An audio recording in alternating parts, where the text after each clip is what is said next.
everyone, my name is Joba. Welcome to the Influencers Avenue podcast, where we dive right into the world of influencing. I have an amazing guest with me today, and of course my beautiful co-hosts, which I will allow them to introduce themselves. Hi guys, Chuka will be here, basically creative and also the creative director at Glow. My name is Muna and I'm a natural hair creator and a project manager. Great. So today we'll be talking about crisis management for influencers. I think that in the world of influencing, crisis will always happen. As long as there's a brand and as long as there are influencers, there will always be some sort of crisis at one point or the other, and it's very important that we get ahead of it. So, Chuka, our brand guy. So, to kick us off, please give us one example of one crisis that you had to manage and it swept the carpet right under your feet. I've had quite a few. I don't know if I want to call names. No, don't. But when you work in this business, you always end up with a lot of people that just do not stick to the contract, for lack of a better word, right? So can imagine a guy signing for a brand, and then signs for a brand, and then shortly after maybe he releases a song and he's talking about the competition's brand and praising the competition's brand, and the song becomes one of the biggest songs, so those kind of things happen. Now that's a major problem, and you can't really do what are you going to do? Record the song? You can't do much about it. Yeah. What you do about that kind of situation, for example, and this is a funny kind of crisis because it's a crisis, but it's not what people know it's a crisis. So what you do about that situation is that you try and find ways to either lessen your association with that particular influencer or ambassador at the time, or you do the exact opposite and trump up everything about that guy with you so that it's still your brand and him that come to the forefront of people's minds. That's one aspect. And the aspect would be like when you're working with a brand guy and the guy just doesn't deliver. Like he just maybe, I'm not doing it again, or just doesn't show up. A lot of times, you've set up for shoots and then one particular day, oh, he's coming. He's coming. Next thing, oh, it's 11 o'clock. He's still coming. He said, no, he's in the car right now. Yeah. Oh, we're shooting abroad. We're shooting abroad. And they said, oh, he's on the train. He's coming. He's literally, they're going to be here. Then, an hour later, I said, oh, he missed the train. He said, it was on the train. It was on the train. He said, he's coming. He missed. How can he miss it? And he was on. So you have this kind of crisis. Then you all set up. Money has been spent. And they have to, so all those things come in. So maybe that's where insurance comes in. Yeah. And I wonder how you're going to even take that kind of insurance. But you have to find all those patterns to take care of those kind of situations. So yeah, crisis always comes. Sometimes it's just unusual. For an influencer, a guy was talking to me literally this week, which is so it's funny that he confided in me that, oh, this is the issue. They had an issue, and it seems that there is miscommunication between him, the influencer, and the brand. And how do we sort it out? Because they're bringing in lawyers and everything. So I said, okay, first of all, take ownership. Explain that everything you did was actually for the good of the brand. You're not out there to, disparage them or anything. But apparently, something they were planning to do didn't work out. And it seems like, oh, they didn't give you proper information about that thing. You're intending to make money from it, for example, but you thought it was supposed to be like an added-on service, and you already gone out and said that. So now they feel like they're being, shortchanged because they can't make money. Yeah.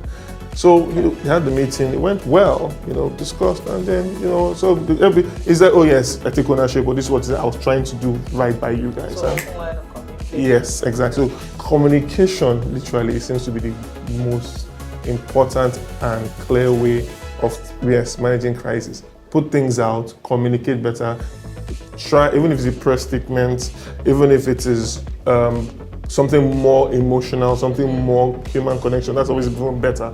That helps a lot. Right. So that will always be what I say, communicate during crisis. Yeah.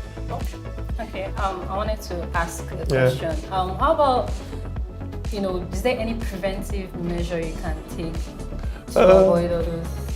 So the thing is, if you can prevent it, then it's not really a crisis, in my opinion. Because what you do is everything you have is, by all means, go ahead and try and get as many preventive measures as possible. Yeah. Try as much as possible to cover all your bases. But some things are like acts of the devil, once acts of God, So it just happens and then boom, here we are, swimming in a septic tank that we had no clue was anywhere close. And it's like, how can we get out of this mess? So the first way is, like you were saying, do and put in place every possible thing, to avoid a crisis. But as you hope for the best and prepare for the best, also have in mind that sometimes things can go out of hand and you just have to, find ways to fix it. I think one of the funniest crisis management on the brand perspective was a KFC in the UK ran out of chicken. Oh yeah, I saw that. What? I was in the UK when that happened as well. Oh really? Unfortunately. Yes. How? Why? They ran out of chicken. Thank you. I mean, How? it happened to Chicken Republic as well. So yeah. This is the first time I'm hearing that. Are you serious? Oh yes, this was like, I don't know. So probably guess a what half they ago. did? KFC put out an ad in the paper, and instead of spelling it KFC, they spelled it FCK. What? FCK without the U. So basically, FCK, we messed up. That's what they wrote in the paper. And like, yes. I mean, that Yes. I like you. So you get it, Yeah, so that's crisis management. Yeah, there are ways to do these things. So every year, literally, there's a car company recalling cars because they have one malfunction or the other. You almost never hear about it. So there's always crisis going on, right? The very first iPhone 4, the very first one, when it was launched, the iPhone 4 was revolutionary. It was the first of the series that had a front and back camera, and all that. It was amazing. But here was the problem. Internet, everything, the iPhone 4 could do everything except make calls. What? How do you thank you. How do you make a phone that can make calls? So what is it? Wow. So what happened was, in their technology advancements of putting in all these things, putting in the extra camera in front, everything, they put a part of it was jamming where the antenna for calls was supposed to be. And the phones are already gone out, and it was the highest selling iPhone at the time. So what could they do? So they decided to put out free pouches, and the pouches were actually like antenna boosters. Oh, yes. okay. Yeah. And they said that those who don't want the iPhone should send them. Nobody returned. So you might end up spending more in a crisis that you had no plans to spend. But if you do it right, you gain loyalty, because a brand is supposed to be humanized, and there is no perfect human. So if you let the brand fail forward, make your mistakes, but find ways to take whoever your loyal customers are on that journey with you. You have many things you can do, and there are many ways you can survive and maybe even thrive through a crisis. So just to kind of add something to that, I think that in terms of regarding crisis, so when I used to consult, what we used to do is we would foresee what are the potential issues that can happen. Yeah. So for example, if I put out a product that is supposed to be a brace or something, I can foresee that, maybe some people will say that it's not their size, or the Velcro might rub against my skin wrongly, things like that. So that kind of helps you to get ahead and prepare ahead just in case there's a crisis. Yeah. So I believe in every PR plan there has to be a crisis management section there. Absolutely. To just foresee. Right. So let's talk about brand. I want to say reading the room, right? Because I think that this is where a lot of brands go wrong. Yes. So I'll give you an example. Jackie Aina, recently, I think it was last year, she released like a collection of candles and she named one Sorosoke. And unfortunately, it didn't sit well with Nigerians, considering the fact that, you know, October 2020 and all of that. And it was very tone deaf, you know, and I mean, like you said, there's no perfect human. Yeah. But I mean, I think that is the most tone deaf situation that could have happened. Yeah. And I think that, you know, the whole NSAS situation actually caused a lot of brands to fail. Like, look at Ronke Raji, she's not who she used to be anymore. Like, right after that, the NSAS situation. So it was, you could tell that a lot of brands were so tone deaf. And, you know, so how do you identify and just so you can kind of know that, okay, well, this thing, if I put this out, this could be perceived wrongly, you know, and I think it's quite a thin line. So let's so I think the two things are, first of all, product testing. You need to literally do some sampling with your product, have focus groups, talk with people, find the relevant people, discuss what does this product mean to you, what does this product name mean to you, does it rub you the wrong way? If it does, why does it rub you the wrong way? If you were to have approached this differently, what would you do? And then you take those learnings, you know, from those people. Clearly, those things were not done. And I think why a lot of brands end up in those kind of crisis situations is because it's almost a case of trying to make a quick buck off an emotion, as against trying to identify with the people and their emotions. You're trying to literally exploit that emotion, and that's what's happening with, you name a candle Sorosoke. Please walk me through the thinking process, that brought you to naming a candle Sorosoke. So this is, that candle is going to die anyway. So when that candle is done, my lights are out, or what? Did you think this thing plays into the actual situation? Yes, literally. And every time you light the candle, what are you saying? Are you saying I light the candle for those that have died? What are we saying? Nothing was thought through. So I would actually, funny enough, I would say that is kind of given a massive brilliant, because I mean, she could have sold it like that. Oh, I'm so sorry, I didn't mean it like that. I mean, this anytime I light this candle, it's a I'm remembering these people. And I think people would have been able to identify with. Be more like then it literally have been, oh, this is the official candle of the movement. Literally. You know, so things could have been done, but they didn't. Like I said, walk me through your thinking process. Where were you? What did you think? How can we, you know? So all that was clearly not done, right? And that's how you end up with, you know, this kind of things.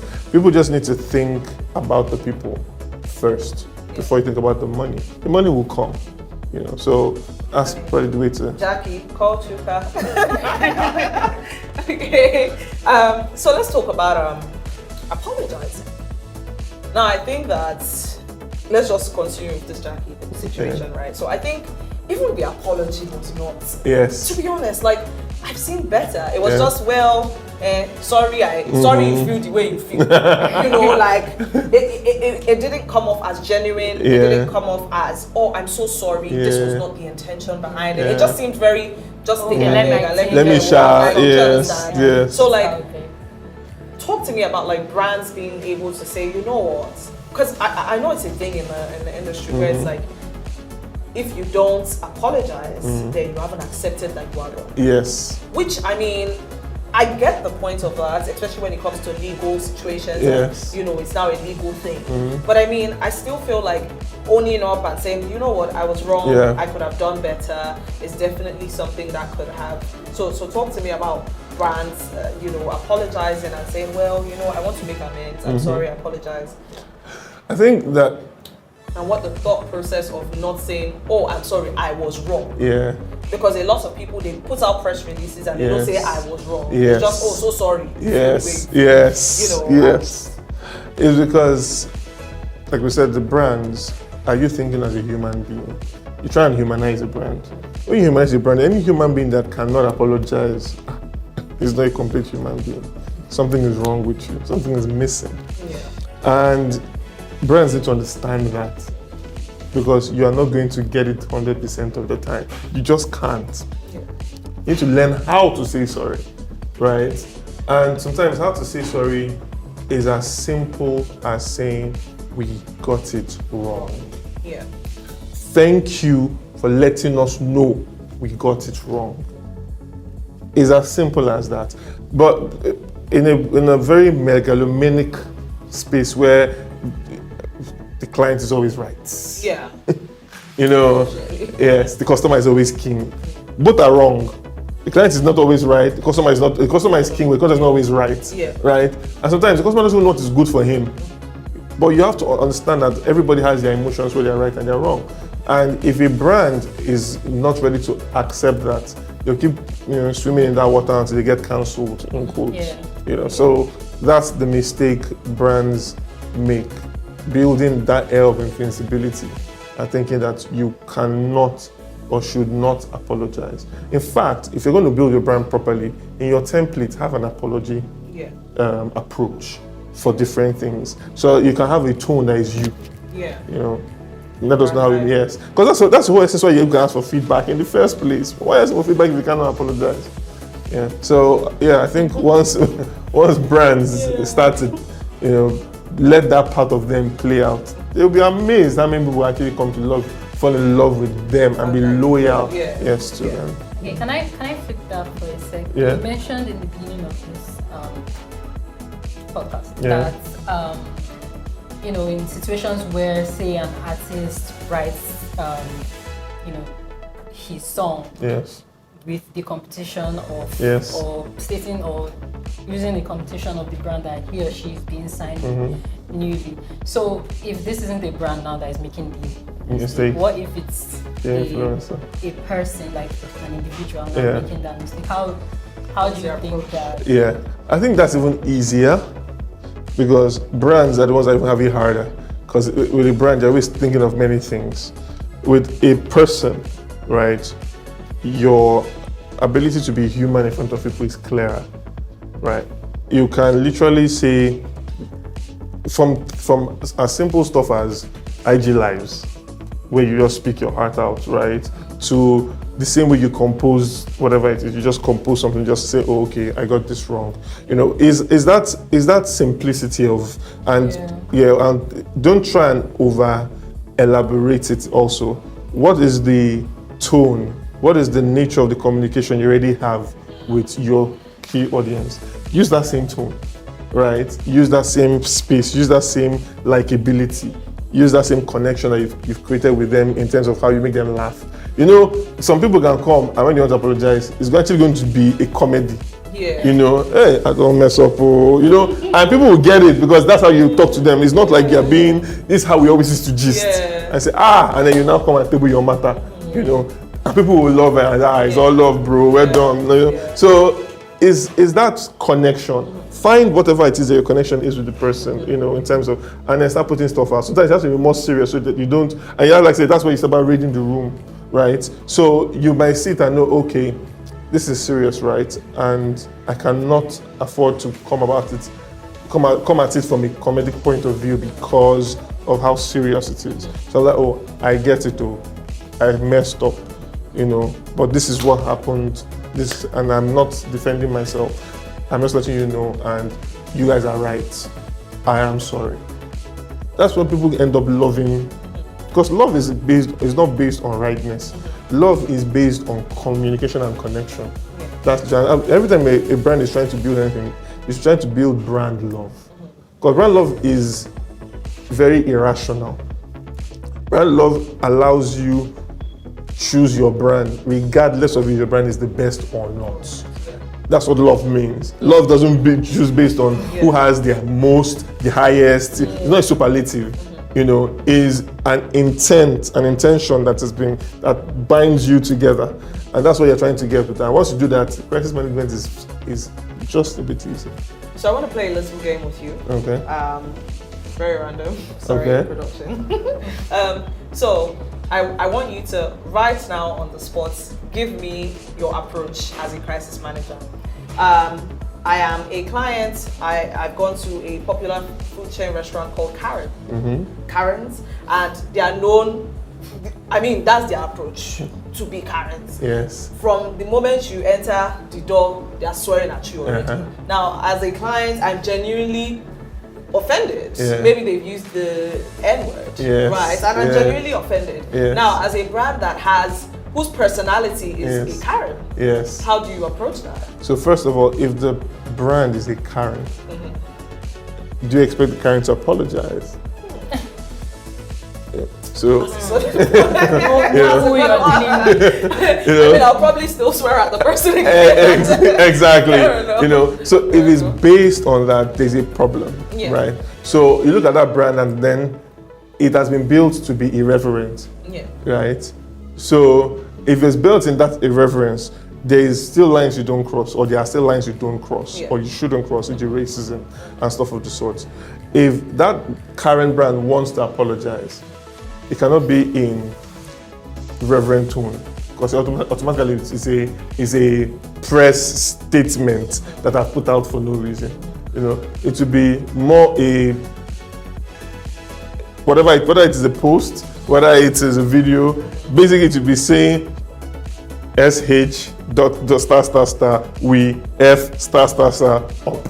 Literally, that's what we'll be saying. Fair enough. You know, yeah, no excuses, but we are going to F up again.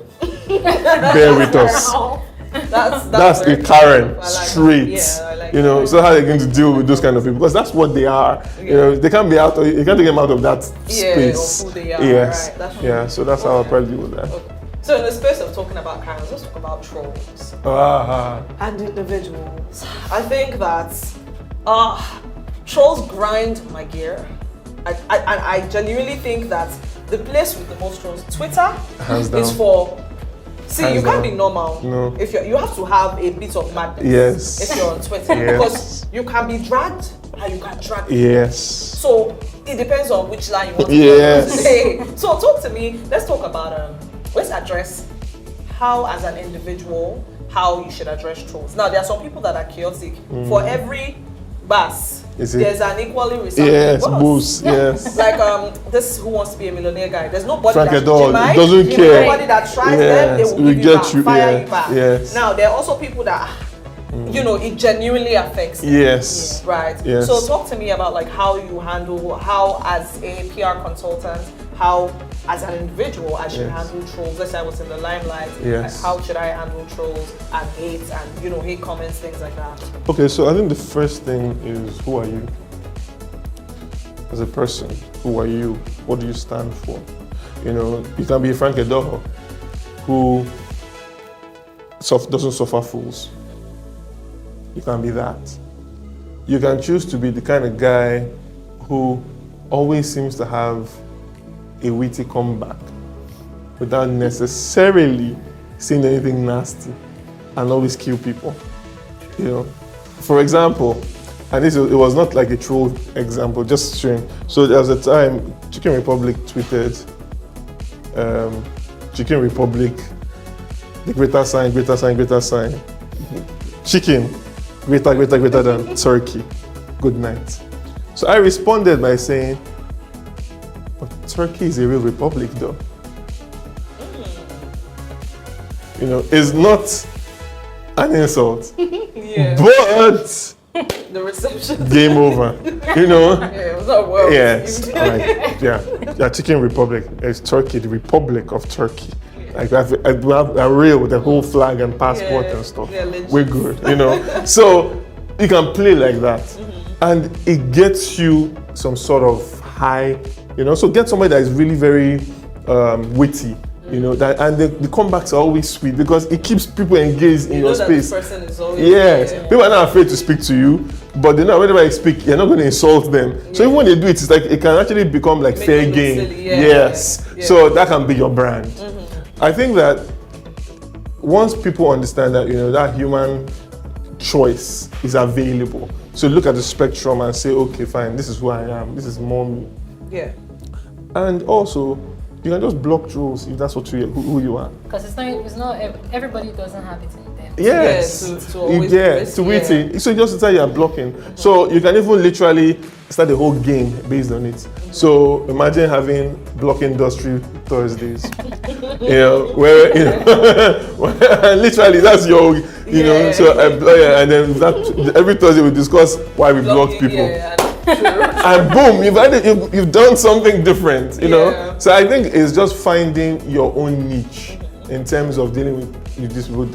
Trolls are to be pitied because I will say You have to be a miserable person to able be sit down. yes. How Time. low can you be life-wise that Or to go to hell for that. Troll. your name is not real? Your avatar is not no real. identity. There's no identity. Yeah. Sometimes, and you live. Took out time. to Yes. go Actually on that hate something. and Yes, probably that's yeah. all you do. I understand. It's not your fault. And there's a guy. What is his name? Okay, no, I think he's.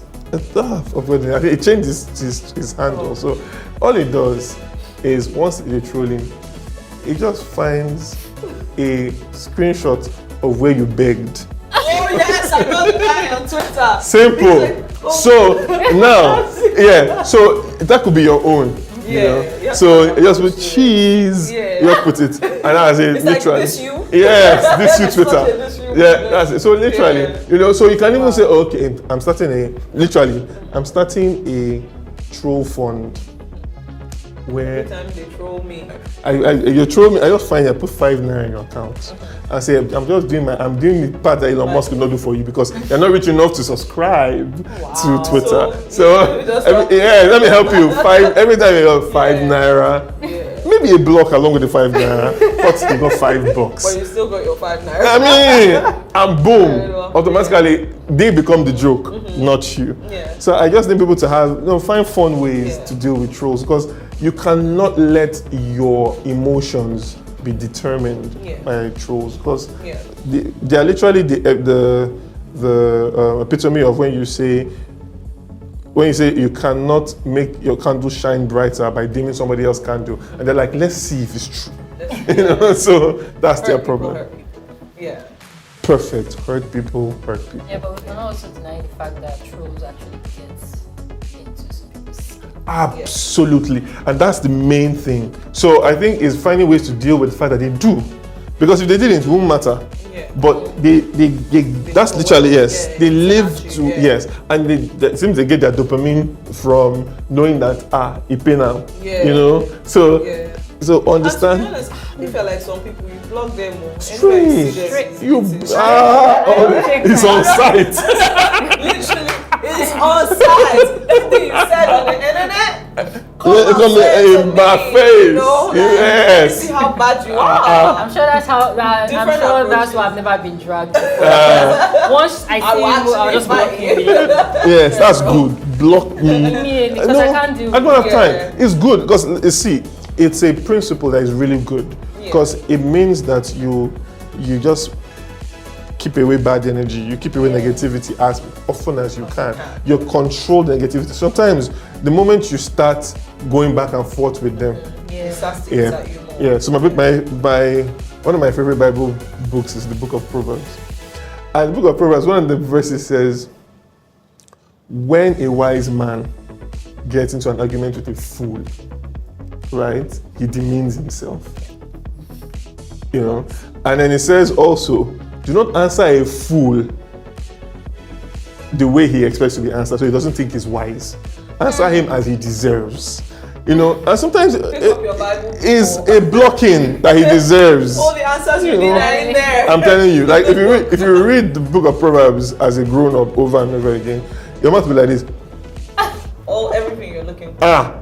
Like, and it's a book that doesn't suffer fools, literally. Yeah. If you read like from chapter 16 to chapter 29, 70% of it is discussing fools. I'm not joking. It literally writes, "Stone is heavy and sand a dead weight, but a fool's provocation outweighs them both." Wow.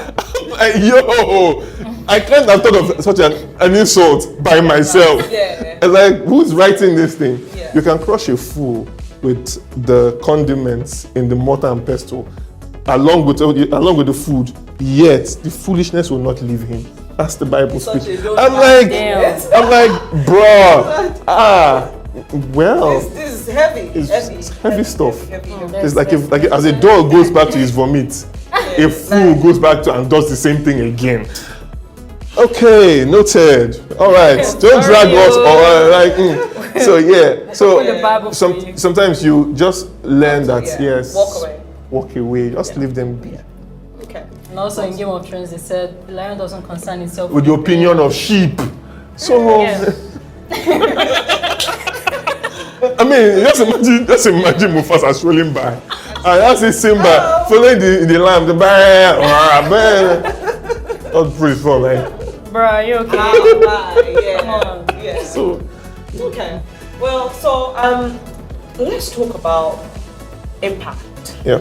Now, I say this because, so I, for one, I've been opportune to be in a space where, so this was a corporate client of mine that I was onboarding, and so this was like for an event they wanted to do, and we're considering artists. Okay. And I mentioned a certain name who had quite a big, situation. I think last year, and I guess people just, we live in a society where people just cannot. Everybody is having sex, but everybody likes to behave like they're not having sex. Well, welcome we're not to like Nigeria. open about it. Yeah, we're very hypocritical. We're very if you've not got me like this, Yeah. I'm not doing it. Yeah. It's the person that they catch like this that is the outlaw. And this they said to me, oh, I'm so sorry, we can't have this person. We've actually paid her, but unfortunately we don't want to, we can't associate ourselves with this person because of what has happened and all of that, and I guess also the way the person approached it after, just it happened, I mean, I get the whole idea of owning up to I mean, you're an adult at the end of the day, right? But let's not lie, like at the same time you're in the limelight, a lot of people are seeing you and all of that, right? And I guess maybe it could have been approached in a completely different manner, and maybe, oh well, this was my personal life, maybe to kind of raise pity, right? Even if it's not true. Exactly. Yes. Even if it's not true, you could say, well, I'm so sorry. I hate the fact that my personal life has It's come out. to the public. There's a way you can spin it, Yeah. right? Yes. But it still didn't stop the fact that there were some brands who chose to not associate with this person Yes. anymore. Yeah. And this is not something that was a short-term thing. This is something that is a long-term thing. Because guess what? A Google search and it will come up. Yeah. Exactly. So how then do you manage that? Like the impact, the long-term impact, the short-term impact. Okay. A crisis. All right, so that's a real crisis. So, but first of all, disclaimer: not everybody's having sex. So just know. Let's just put down clear here.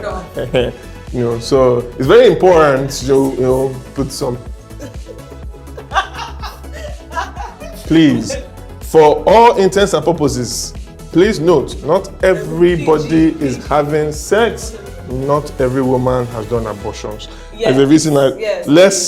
Let's be clear. On that. Yeah. Good, thank you. So let's not defame anybody. Okay, So now the problem with being an influencer is that things that should be out of bounds are no longer out of bounds. You now have a situation whereby your life, the scrutiny on your life is 1,000%, and it is above the scope of what you are supposed to be giving to the public. It's basically my life, your entertainment. That's what happens at that position, right? And some people own it. A Kanye West. Oh boy. Kanye West was tweeting his contract pages, for crying out loud. How do you do that? Like, how are you tweeting your contracts every page? That's a madman, right? If you're going to do business with him, normally avoid mad people, but he rakes in the money. At the time, it was $3 billion rich of his, So that's one way. Now for her persona is so important, So if she has learning, she needs to take from it, because what is my persona? Did I ever give a persona that says I'm not this kind of person, right? So when you're signing me knowing that this is the persona that I have, or you're signing me based on a false persona that you're projecting on me, which is not how I came to you, right? But once you've gone into the influencer game, understand that yes, you are fair game in so many ways.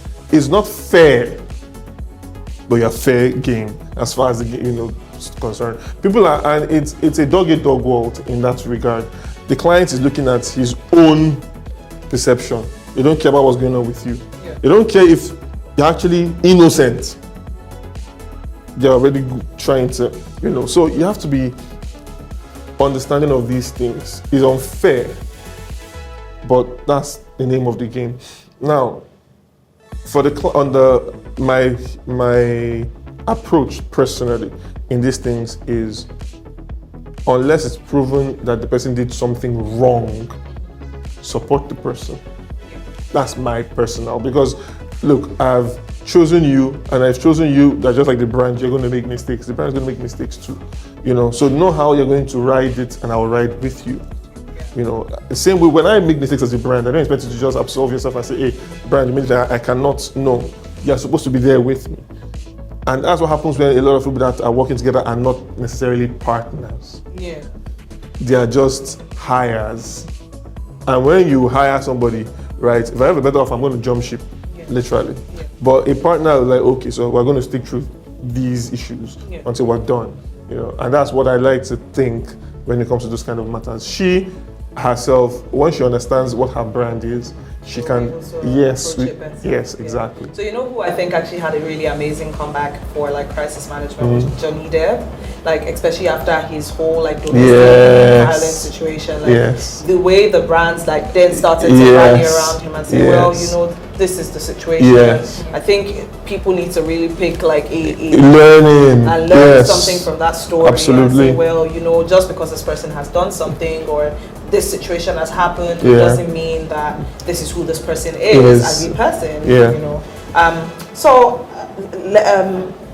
For influencers now, just to kind of wrap things up, right? So what would be your advice to influencers on navigating crisis and just staying persistent, staying resilient, and basically just having thick skin? What would be your quick word of advice to influencers, both growing, people in the limelight, just people who are likely to be trolled and stuff like that? I think the first thing is find who you are. That's the first thing. Because when you find who you are, it's easier for you to deal with stuff. Not because things are less hard, but because this is who I am. So I know how to handle this more. I know, why it's coming at me in the first place. Once you know who you are, you know your approach to things. You know the things you should respond to and things you should be completely quiet about. Yes. So exactly. So as you're doing that, you're going to your own person completely. As you're not going to not face crisis. That's just a given. It's literally how it comes with the territory. So you face crisis and then you forge on. But it all happens from having a clear identity. And always continuously defining who that identity is. By all means, feel free to reinvent yourself every now and then if you want to, if you need to. But once you're clear who you are, what it is that you're set out to do, you won't give up when all those things that have been thrown at you, because you get it. You are where you're going to. You're not going to have to get there without going through storms. So I think that's the clear thing I'd say to them. Expect the storms, so that they don't just completely knock you off course. Imagine when you're in. I remember there was a video that was trending once of a guy that was on a plane and there was turbulence. I saw they was going in the video and I was shouting, turn this plane down back, turn this plane back. And people were laughing. Small turbulence. Guy, the guy that is steering that plane, he was expecting the turbulence.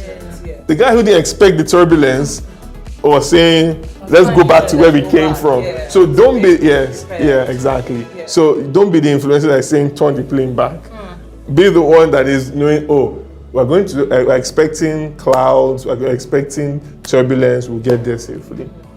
So it's going to be rough sometimes. It is what it is. So I think that it's important that as influencers and as people in the public eye and space, you should be open to growth. You should know who you are as a person. You should stick to who you are as a person, and obviously not be an asshole about it, right? I think that it's very important that you stay true to who you are as a person, Yep.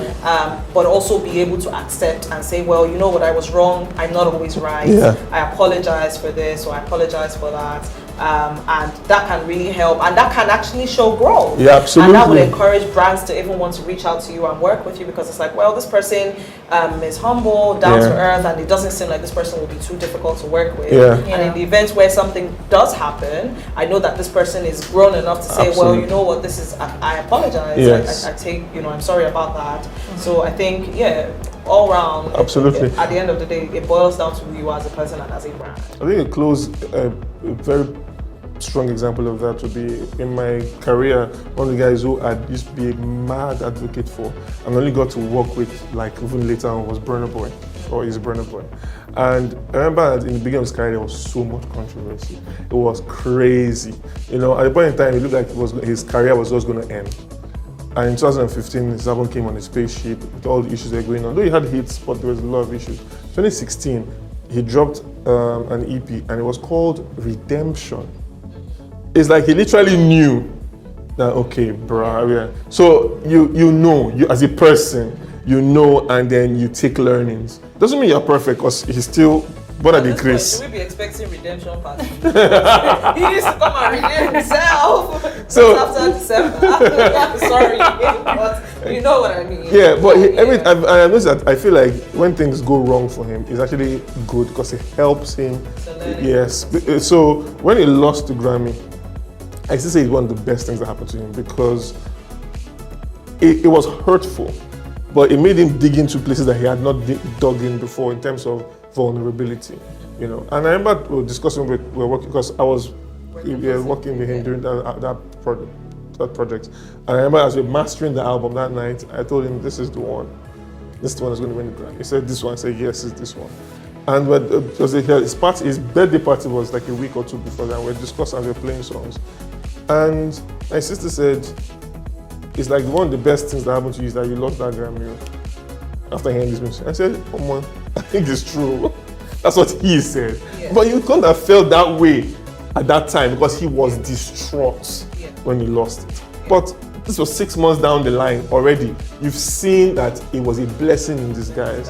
So sometimes, look, our storms and our crises, moments of crisis, people laughed at him, people were doing their fun, he became a laughing stock at that time. And it was crazy. Why this person had just literally gotten to a height no Afrobeat artist had gotten. You will say, oh, the fact that you even got nominated, but a lot of trolling and all that. But you went from that to knowing that, oh, this thing that you're telling me about was one of the best things that happened to me. It helped me even dig deeper and find, harness an even stronger final point of my craft. So I think once we start, having that kind of a mindset, we're always going to come out stronger.